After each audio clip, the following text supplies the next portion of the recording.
The podcast represent for the youths them. Have a right so we share for reviews them. Have a mind and a voice so we use them. Tell me why them a try confuse them. And we a spread unity, spread love in your community. And that's just who we be. Yet still we face scrutiny.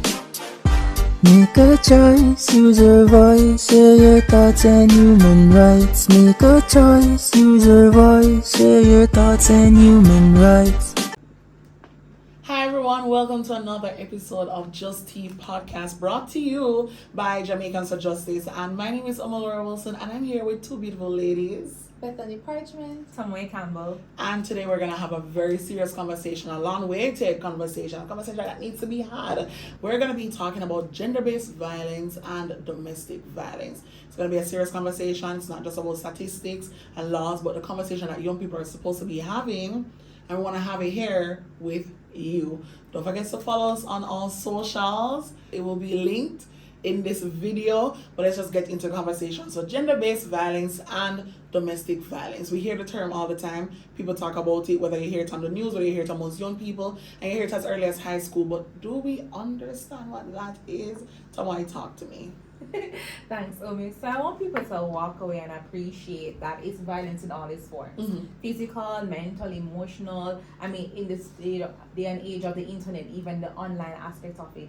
And I think it's really making somebody feel hurt or just really abused in some way, shape, or form. Oftentimes, perpetrators being men, and it's it's showed against women, but we know it's not necessarily just man and woman as it turns to just gender. So even men and women themselves equally can be the perpetrators, but often the statistics lend themselves to us seeing a man as the aggressor and man beat up the woman there, as simple as it can be. I think we should also add to that, but with GBV, it's heightened by your failure to adhere to societal gender norms.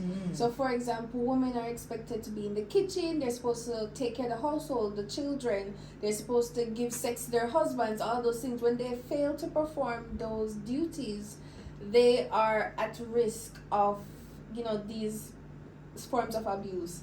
For example, with sexual abuse, we see when women fail to put out, or have sex with their husbands or their partners, they're raped because men feel entitled to their bodies. So when we look at gender-based violence, we have to look at it from that aspect as well. Yeah, I think it's important to note for real that this whole concept of gender-based violence is not just physical abuse, and I think that's what a lot of people think. When you hear gender, you say, all right, then beaten.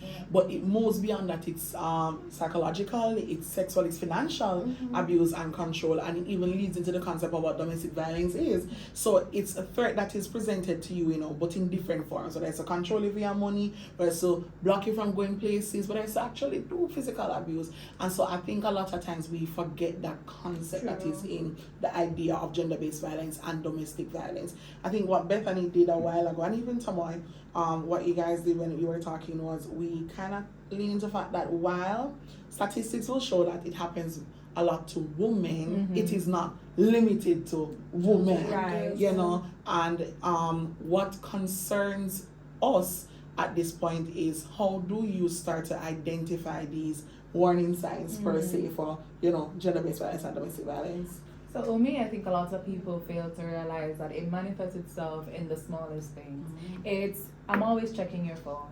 I'm jealous because you're perhaps going out. Every day is girls' trip. Every day you want to go and hang out with your friends. You are monitoring their whereabouts. Them can't go their mother, their father, and don't tell you and check up. And I mean incessantly and all the time. Those are the things I think are just some of the things that perhaps we overlook. And you might think, oh, he's just being protective. He's just, it's just love. It's just how he shows up for me, girl. Me so for real. Okay. Bethany?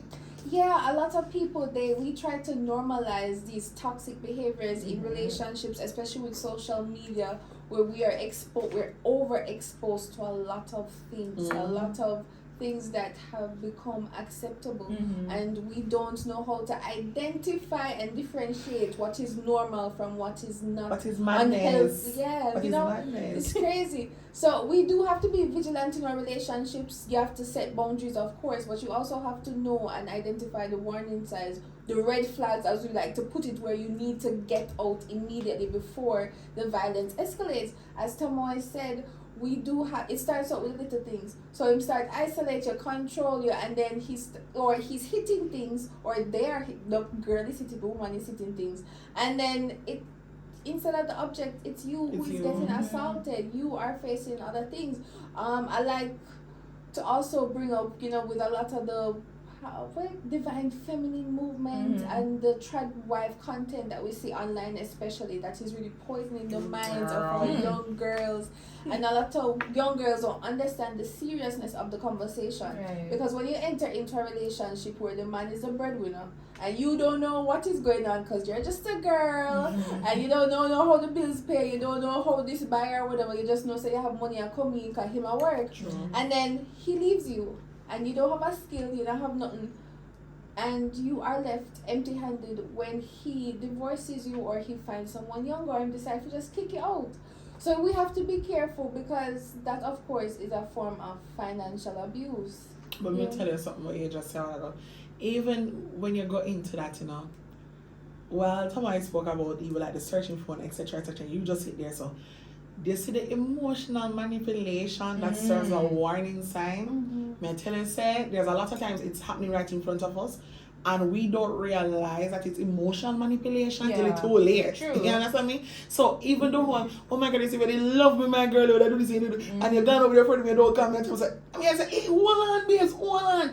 And you don't realize, because the truth is, to you, you are saying to yourself, this boy is so in love with me, he's so obsessed with me that he's really checking up, and he can't breathe. No, he can't breathe in and out very much, okay? But he knows that it's an emotional tactic, And then even the idea that you put in the head a while ago, come here and think about it. When men are breadwinners, and you have this idea that this is what you rely on, this is what you need, when they decide to leave you and you have nothing, it's a concern for you as an individual. So even when they start to say something like, oh, I have to take care of you, I have to do this, I have to me, that is also a warning sign for say, listen, him not say it outright, but he must say it. You understand me? You can flip the script, and you look at women too who are earning more than men in a relationship, and them whole approach to it is to make you know, say, I mean, run this, you understand me? And watch yourself, little boy, big man. And so these are simple things to me that, kind of serve as warning signs per se. But, if we're to look at the human rights perspective, because JFJ stands firm on that, we have to look at why exactly is this a human rights issue? Why is GBV and even domestic violence something that should be considered a human rights issue, right? And for me, I think the truth is everybody just have this right to live and live free. And so automatically it moves into that direction. What do you think, girl? Of course, because, as a human being, you have the right to no torture, no inhumane treatment. You have the right to live how you want to be. No one should be controlling you. And domestic violence threatens your safety as a citizen. So, of course, it's a human rights violation. It puts your life and your livelihood in jeopardy. When you look at the victims or survivors of gender-based violence, sometimes you can see how they're targeted. Of course, we know that it starts off with the emotional breakdown, as you said, the emotional manipulation. But we also have to look at the fact that sometimes people who end up in these relationships, they are from very vulnerable backgrounds. So they don't have any support, or they have little support, family support. They don't have a high self-esteem because they would have gone through a lot of trauma in their childhood. So you have to look at that as well. But before you go any further, what I think we also have to look at, because you just said that, and it hit me somewhere. Again, this podcast is for young people. And we are of this narrative that young people are not going through gender-based violence and domestic violence, but that's not the case. And it happens as early as in your teenage years, when you have a little boyfriend, even in high school, and you have a little boyfriend, and in your head, this is my man, and it's going to be a boy, I'm married, and everything. And simple things are happening in high school spaces, secondary institutions that are considered elements of domestic violence and even GBV, and there's you kind of find out to you, no little girl not supposed to go through that, no little boy not supposed to. But that's happening. You matriculate into spaces like the universities, and you say to yourself, these students are educated individuals, intelligent individuals who understand what is wrong about GBV, what's wrong about domestic violence, so then who do it? The liar tell. Because they might do it, And then you start to question How is it that they don't realize? But for me, why it is important and why it should be looked at as a human rights issue is because there's also the education factor to it. Why persons must know at any stage if this is an element of domestic violence, this is an element of GBV, and my experience in it happening amongst me with my peers, is this something that I need to also, from an outside looking in man and woman business, is there something wrong there? So you get me? But again, why to you, Tamoy, is it a human rights issue? I think fundamentally, Omi and Bethany, a lot of victims or survivors of domestic violence are not survivors. They're not with us anymore.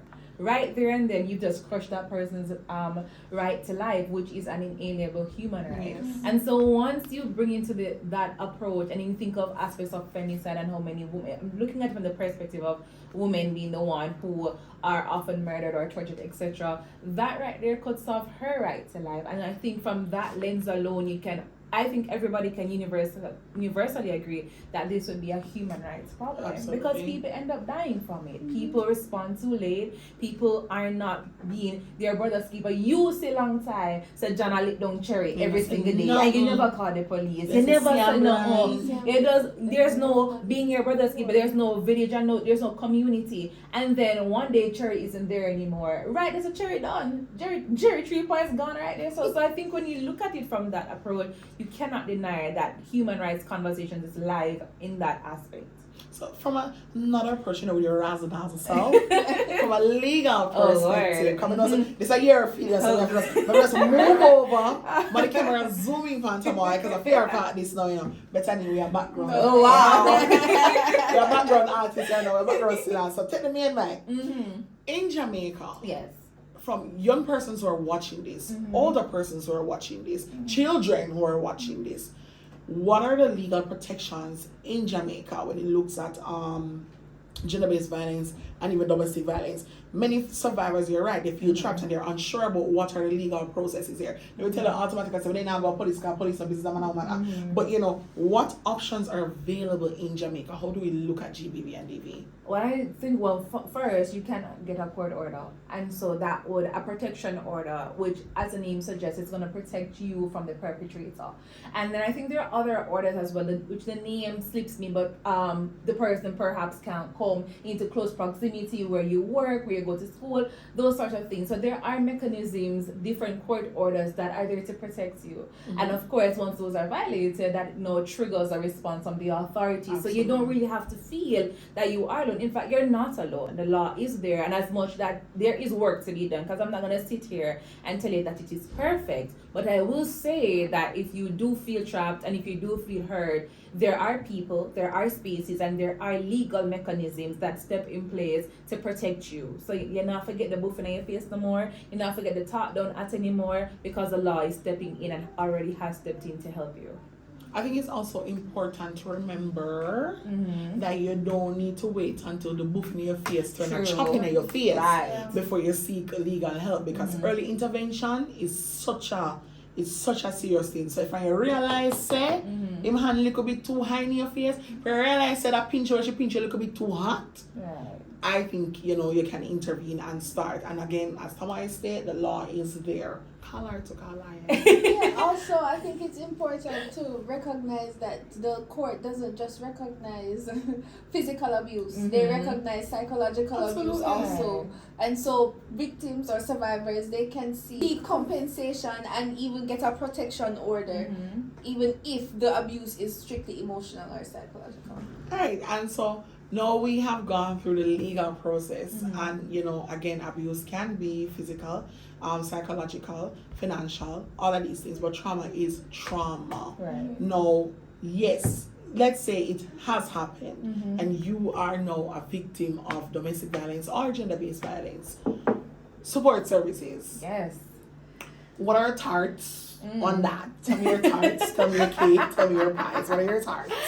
Listen, I will always say that there's work being done, but there's always more to be done in the field. Absolutely. One of the things is that gender-based violence is a very sensitive topic. So you need a people or a personal approach, a more people-centered approach. You can't have officers often being the first point of contact for a victim, and they are not clothed with the emotional, legal, or social intelligence to equip themselves to speak to a victim. I mean, you see the lady come in and you're gonna say something like, "Oh, you deserve it," or "What you do to the man." You can't have that. So from that level, I think there has to be much more training and ensuring that our officers and other persons who are directly going to come into contact with victims understand how they sensitize themselves to these sorts of issues.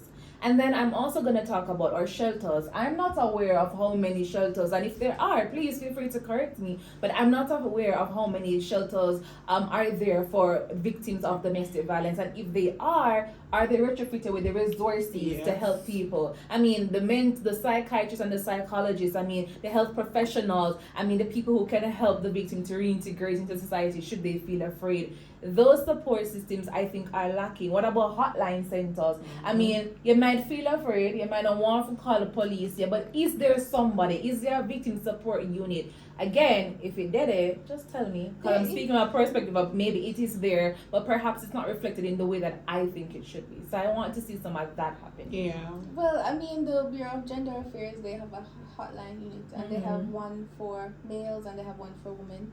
We do have Women's Inc.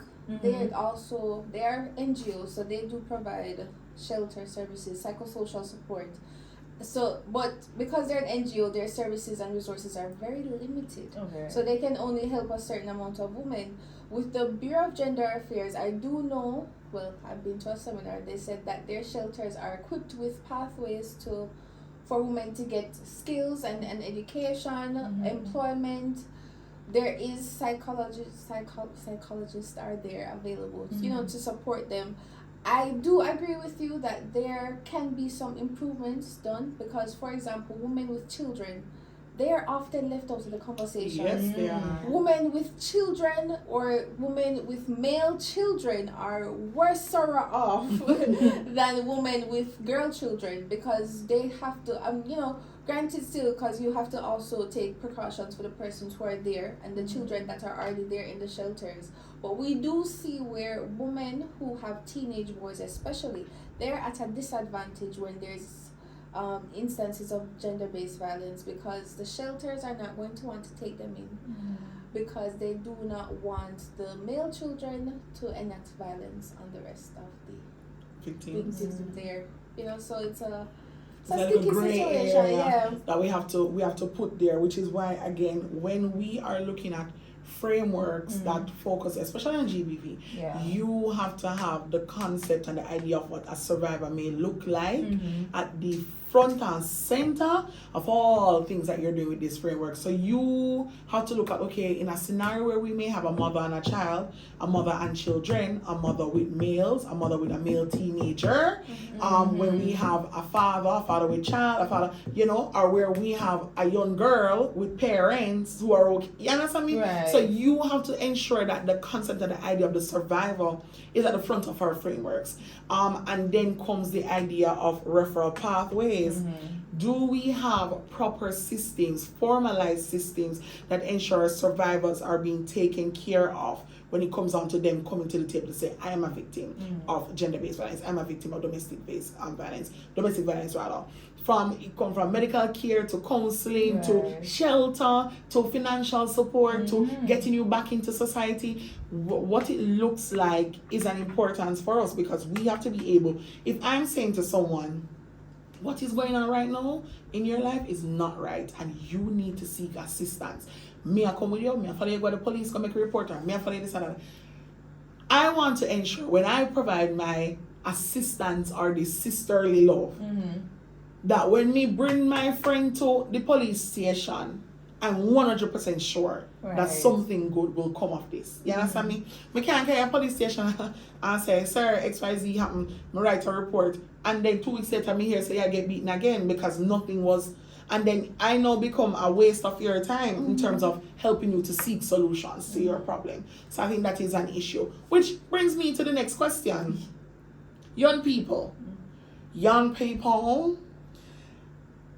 I don't know if they're the ones that will come to the forefront and say that I am a victim of domestic violence, I'm a victim of gender-based violence. And even though we have services here, I don't think young people are actively seeking help. I don't know why I'm saying I don't think. I know that it's an issue with young people seeking help. And as someone who has been in the university space and in the working space with young individuals, professional, personal, everything, I know that they're not seeking help. What I can say for sure is why, you know? So I think that's something we have to look at, like the barriers that young people face when it comes on. So what they go on? Well, first of all, I think a lot of young people just gonna feel judged. I mean, people probably think that their concern will not be taken seriously. They probably just maybe don't think that the person will be equipped with this sort of, how do I say now, emotional intelligence to deal with the situation in a way where they don't walk away and feel judged or victimized more than they already are. And then also in terms of physical accessibility, because when we talk about young people issues, I think often we kind of centralize things to corporate area. Often the people that will live in rural communities, what their support, so their physical ability to access services, I think that would also be a hindrance for showing up. And also the spaces that are going to offer the support, how are they showing up? Are they using traditional media and social media? Are they going to universities? How are you diversifying your mechanisms to meet people where they are? Because the truth is, oftentimes the victims won't come to you, so why you can't meet them halfway? True. I think those are some of the barriers that immediately pop to my mind. And you know, when you said that, you know, so it hit me for real, because I think one thing never hit me. But as long as the things that hit me, we're good. So I think when you said that a while ago about bringing the service to them, I don't know if you guys ever hear about like even war tactics where persons do a psychological warfare in terms of you use media and you use presence of media things. So like you use a tone crier, etc., to lock in information in your enemy's head. Say, listen, we're gonna beat you. I think it's the same thing we need to when it comes down to these things. You need to go into the communities and you don't keep a tone hall. You just tell people, say, you see, never beat you. See help here, call the help. And I think those things are important because while you're right, we kind of live in a bubble, you know, because this is King's son, you know, King's son different in everything they are tone, you know, and one of their tone upon TikTok. But in rural Jamaica, in inner city parts of Jamaica, are the information as clear and as accessible as it is here? And I don't think. And you know, on the point of clear and accessible, I will also, I'm very big on people breaking things down in a very simple way. Like for me, as an attorney, one of the greatest barriers I think people have towards the justice system is that they don't understand the laws. True. So we're talking about gender-based violence and all of these protection, can these things be simplified more? That the average regular person can understand it and say, this is not information that goes over my head. So again, it kind of feeds into are we communicating the messaging? How are we showing up in a way that the average person out there and the person who might have different levels of education can understand it and appreciate and see. I just want us to be more intentional with how we communicate the support that might be there. And because I don't think it's being done effectively, that in and of itself becomes a barrier. Natural. I think that it is important for accessibility to improve, but a huge part of it has to do with cultural re-engineering. Because the stigma is there. True. As you mentioned earlier, left man and woman business alone. The police have that same attitude where they turn back victims. They refuse to take reports because, you want to go lay down back later on. Or they laugh at even men who come into the station and give reports. So we have to change the way in which we look at these behaviors because one, it is so normalized within family settings. True. So we have the father them and beat the pick them, we have the mother beat the pick them, we cuss them like dog, Croft dirty drunk or XYZ, and that is so normal. Nobody is supposed to talk to you, so and we can be very aggressive, even loving but we can be very aggressive as a people.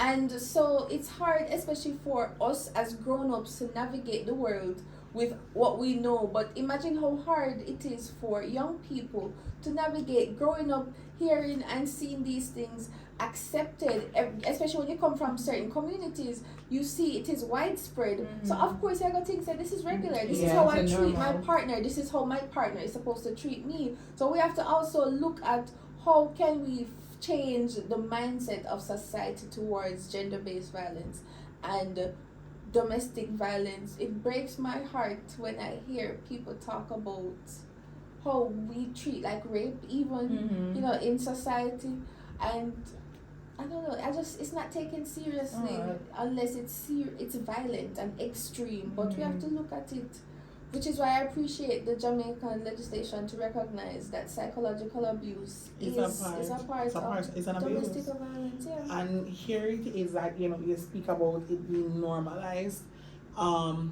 And it's not just that, but even the cases in which persons are reported, and there is no justice that is taken against the perpetrators, right? And so the abuse continues because there's nothing being done. And I think in and of itself, there's a term for it, impunity, where, you go to the crime and it's fine. Basically, you do the crime and it's fine. And so you can continue doing it. And you said something about it becoming normalized, and it's true. That's a dangerous thing about it. When persons see that these acts continue and continue, it becomes a part of our culture because everybody says, but everything, every day it's in this, I remember my first time hearing, because I'm from rural Jamaica, and my first time hearing somebody get licked, I right out of my window, a bar. So, husband, boyfriend, come beat baby mother, because baby mother bartender, which he knows a theme bar.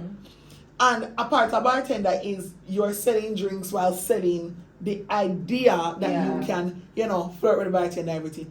And you put her in a bar for your baby mother, but he come around and him beat her. Me go down there, because to me, she go dead. So me go down there. Remember, me look up in no cockroach business, not 4 5. And I go down there now to say, you're too loud, tappy, and my parents say, go on up. You as I look up in the car in a big woman business, which valid, come with a little pitney. But then it continued. And me I say, as a little pitney, me really not have no business in a, you understand me? And then it moved from just me just saying, alright, lock it off and make it go on, to just, it can happen in a broad daylight and nobody paying attention to them. Because to you, there's nothing that is happening there. So when it comes down to accountability, how do we stand here? Because JFJ speaks about it, how accountability is important when it comes down to human rights. Where do we stand in terms of accountability and impunity? I want us to appreciate that we all stand for accountability, but accountability at all levels. From the person goes to the police station, we want the police to be held accountable. From the person decides to go to the court system, we want accountability there. Every aspect where a victim of domestic violence or gender-based violence would have to interact with the persons who are held responsible or hold some position to ensure that this is carried out, accountability through and through. Because unless that happens, it will continue to be normalized. Perpetrators will continue to believe that I can do this and get away with it because nothing ever comes of it. And that's what we want to stop, because we want people to live lives, fulfilled lives. We don't want your eyebrows up. We don't want you to feel like you can't scroll up on Instagram. We don't want you to feel controlled, and it goes both ways. So that's how I think we all feel, and we should all take that approach when we think about accountability, so we can stop the behavior. It's so last year, we don't want it. Yeah, when it comes down to accountability, I don't think it's only the state's problem. Right. I think that we have an obligation to support the victim, the survivor, because a lot of the times they cannot leave because they don't have anything else to fall back on. They have children, they don't have a job, they don't have any education. They pick them young who are going to look after picking them so they can go work. They don't have any money. So they need that support system to hold them up so that they don't have to go back to the person who is causing them so much pain. So we as the community, we have an obligation to support and hold that person accountable. You don't accept them back in your space. You try to ostracize them so that they don't know that this is accepted behavior within society. And on that point of accountability, Omi, I think if even that example that you give, though your parents told you to go away, if other adults had stepped in and held that man accountable, that lady wouldn't have continued. So Omi light the fire, and everybody else should have caught on to it because you were a kid. But instead, and that's what happened. And it's the same aspect of the community. You have to be your brother's keeper. You have to understand that if I stand up against the perpetrator, yeah, I might be in jeopardy. But if 5 of us, oh God, that's a 5 against one person. That's a matter. And I think in and of itself, there has to be accountability of self on the perpetrator, yes, and on the victim. So with the perpetrator per se, I believe that locking them up is not enough, you know, because they're, even if you come back out, you need to know what you do wrong. You need to understand why it hurts the person, and you need to know, say, this is something that needs to be fixed. You can't think it's okay and around them running a dirty Babylon. You understand me? And when I talk about accountability of victim, watch me. Come now, you understand what me I say. I need the victim to understand why this is wrong, why it's not okay, and why in and of itself you have now become a part of the statistics, and you need to ensure that you are okay, that you are breaking the statistics. So you can't just say, as a victim, me don't get the leak, can me in, and so you need to make sure that you yourself understand why these systems are in place, why you are get the help, and why you need to steer to the help. So, for instance, when Bethany spoke about the fact that you're going back, you have to go back for your children, and so you need to ask yourself, right now, may I get the help? May I have to think about it? Do I want to go back in this situation, or do I want to ensure that me and my children them are right? Me want me and my children them are right. All right, that means if they say show up at court Tuesday, show up at court Tuesday. And I think that is also important. So everybody has to be having this sense of accountability across the board. If we don't do it, my God, this cycle will continue. And it's not a one-man thing. It's everybody have to play their part here, right? So in wrapping up, because you know the girls gotta go. We had enough tea. A young person is listening to this, an old person is listening to this, somebody is listening to this. What do you want to say to them? What do you want to have in their brain going forward on this podcast? I want them to stay strong. Stay strong, stay true to yourself. Always lean on somebody else. Do not fall victim. Well, I don't want to victim blame, but do not allow yourself to be wrapped up into these notions of self-loathing and that you are not good enough and that you have to stay in this situation because nobody else not gonna love you and you walk this XYZ. That is all false. When you go to the station and you make the report and you go to court, they will try to love you up. Don't listen to them. Stay true to your mission. Stay true to your bettering yourself and maintaining that your livelihood is up to par. Yeah. It's not your fault. You being hurt in whatever way that hurt translates itself is not your fault. What we don't want you to do is to stay there. And there are so many resources and so many people who want to help you. So let us help you. Let us be that helping hand. And equally, I would say, if you are observing gender-based violence and domestic violence and you are doing nothing about it, you are equally contributing to the cycle. We have a history of people who are radical and resilient, and we talk with our chest. So if you see somebody, I heard somebody, talk with your chest and speak up for that person. Be an advocate for that person and don't let the cycle continue. Bad to bad, leave that last year. And the truth about it is, for things that lean into relationship and love is not a hurtful thing. And the concept of intimacy and love is built on communication, is built on support, is built on togetherness. The minute there's fear and intimidation, then that's no longer love. You have to remember that, yes? And the girlies have spoken. Yes.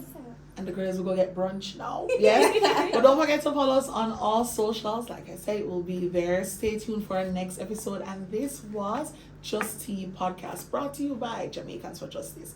See ya. Yay.